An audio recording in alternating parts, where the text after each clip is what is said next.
क्या सिर्फ बेटा होने से फादर के जीएसटी फ्रॉड का पैसा बेटे को भरना पड़ेगा?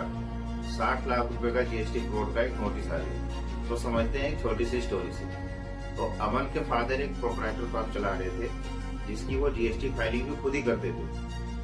अमन को इस फर्म से कोई लेना देना नहीं था, वो अपनी प्राइवेट नौकरी कर रहा था। कुछ टाइम बाद उनके फादर की डेथ हो जाती है और 3 महीने बाद जीएसटी डिपार्टमेंट से एक नोटिस आता है 60 लाख रुपए जीएसटी फ्रॉड का, वो अमन को भरना है। तो अमन देख के शॉक हो जाता है, बोलता है सर मैंने तो कुछ करा ही नहीं, मेरा फर्म में तो कोई लेना देना था ही नहीं, मैं तो अपनी नौकरी कर रहा था।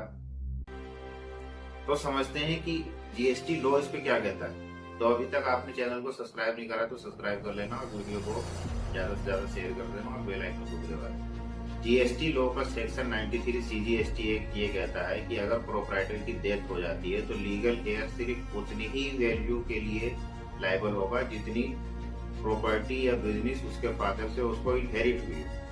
मतलब कि अमन को अगर 10 लाख रुपए की प्रॉपर्टी या बिजनेस उसके फादर से मिली है तो जीएसटी डिपार्टमेंट सिर्फ 10 लाख रुपए तक की वैल्यू का ही उससे रिकवरी कर सकते हैं। उसकी बैंक अकाउंट और सैलरी, पर्सनल सेविंग सब सेफ है। तो ट्विस्ट यहाँ पे आता है कि अगर डिपार्टमेंट प्रूव कर दे कि अमन इस बिजनेस को कंटिन्यू कर रहा है और उस स्टॉक को बेच रहा है तो क्या होगा?